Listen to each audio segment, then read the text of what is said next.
Cercare un film per questa recensione è stato veramente difficile. Qualche tempo fa avevo recensito un film russo per la definizione più esaustiva di vomitevole. Stavo per cascare nel tranello di un altro film dello stesso regista, il cui titolo dovrebbe tradurre qualcosa come Risorto fra i morti. Ci ho quasi provato, ho visto ben 10 minuti su un'ora e passa di film, però no, non ce la potevo fare. Oggettivamente ammetto una lievissima cura in più nel montaggio, ma le ambientazioni erano le stesse, i personaggi erano sostanzialmente gli stessi, anche con gli stessi vestiti, le cose vomitevoli erano effettivamente le stesse, quindi mi dispiace ma non ce l'ho fatta. Sono andato allora alla ricerca di un secondo film e mi sono imbattuto in Adam Mesin, un film turco il cui titolo dovrebbe tradurre all'incirca Sii un uomo.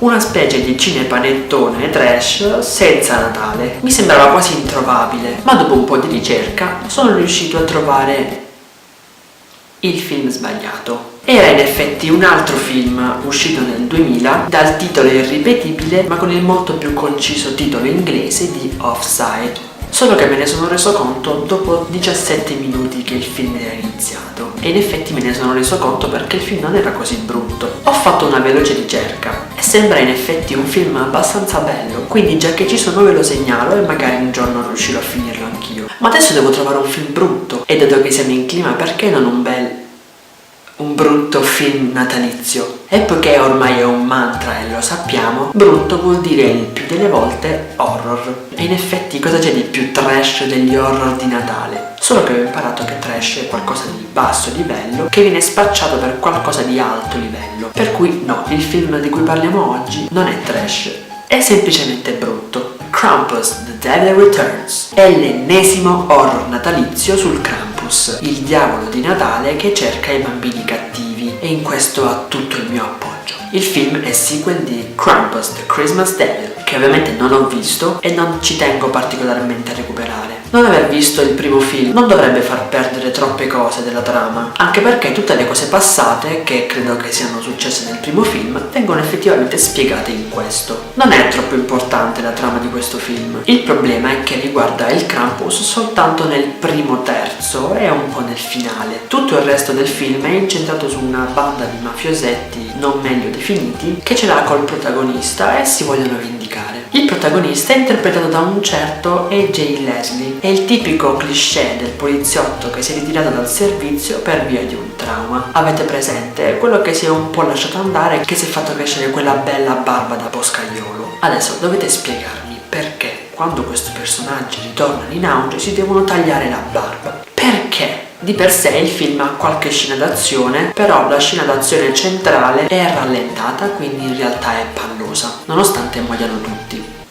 E dico veramente tutti. Sono abbastanza pallose e senza ritmo anche le scene di dialogo. Personalmente mi ero già cotto le palle alla seconda scena, col problema che finita la seconda scena sono cominciati i titoli di testa e io ho cercato su Google come fare un nuoto scorsoio. Alcune grafiche, che fortunatamente non sono molte, sono abbastanza agghiaccianti, specialmente la scena del Krampus che salta sui tetti, che sembra veramente Super Mario. È fatto al computer male anche il sangue di un uomo che viene sparato in testa. Quella scena in effetti è abbastanza imbarazzante e anche un po' ridicola, nonostante in titolo dovrebbe esserci della tensione. I personaggi sono uno più inutile dell'altro e ovviamente non sono per nulla caratterizzati. Strano a dirsi, i due personaggi più caratterizzati sono i due personaggi femminili, ma ovviamente sono caratterizzati da far schifo, perché hanno voluto creare dei personaggi opposti, con il risultato che la buona è bruna e per la metà dei suoi dialoghi parla del fatto che sia madre, mentre la cattiva è bionda, ha per la metà del tempo il seno mezzo scoperto ed è un continuo di allusioni sessuali. C'è anche una scena di lotta fra le due che è veramente imbarazzante. Giusto per metterci la ciliegina e fare un po' di audience, c'è anche una scena di sesso totalmente gratuita, così per far vedere una tetta. Devo dire la verità, mi sono piaciute le musiche. Per essere precisi erano delle canzoncine natalizie solo strumentali, messe in momenti strategici di tensione, e a lungo andare che le musiche suonavano, alcune note diventavano stonate, per giungere alla fine della scena di tensione molto stonate ma ancora riconoscibili, e con quell'effetto Creepy Christmas che a me piace tanto. Ma adesso tocca a voi. qual è stato il film natalizio più brutto che abbiate mai visto? A me, a parte questo ovviamente, così sul momento viene in mente Un Natale a sorpresa con la mia adoratissima Shannen Doherty. Era abbastanza brutto quel film, ma ovviamente anni luce sopra questo.